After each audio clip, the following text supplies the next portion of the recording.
In the quiet outskirts of Nebraska, far away from highways and city lights, there stood an old wooden motel called the Silver Rest Inn.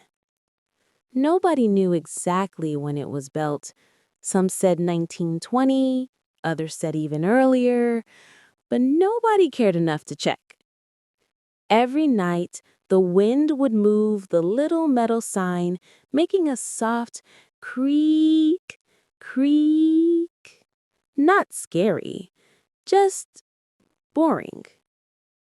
One cold evening, a tired traveler named Evan Turner arrived. He had been driving for hours through empty farmlands, watching the same cornfields again and again until they all looked identical. When he entered the motel, the lobby was quiet. So quiet that even the ticking clock sounded sleepy.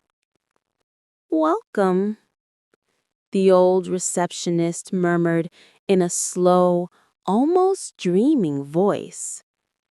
Her name tag said Mrs. Willow, but the letters were fading. Evan took room 104, the room that guests always forgot they stayed in. Inside, the lights hummed softly. The carpet smelled like old newspapers. The bed was soft, too soft, like it had stories of thousands of naps. Evan sat down and suddenly heard a gentle whisper. "Stay a little longer." He looked around. No one was there. Then he realized it was the air vent making that sound. A simple breeze. Nothing mysterious, yet it felt strange in a calm, boring way. Outside, the wind brushed against the windows with long, slow, whooshing sounds, like someone trying to hum a lullaby. As Evan lay down, the entire motel seemed to breathe with him, slow, steady, almost hypnotic.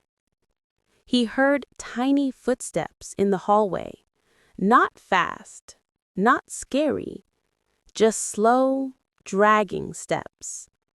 Probably Mrs. Willow checking the rooms. But Evan didn't bother to get up.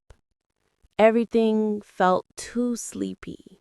The lamp beside him flickered once, twice, and then settled into a warm, steady glow. A soft whisper came again. "Rest. Just rest." This time it wasn't the vent. It wasn't footsteps. It felt like the motel itself was speaking. Gentle, calm, old, and tired. Evan's eyes grew heavier. The last thing he noticed before drifting into sleep was the sound of the old sign outside. Creak, creak, creak. And with that slow rhythm, the Silver Rest Inn lulled him into a deep, dreamless sleep, just like it had done to countless travelers for over 100 quiet, boring years.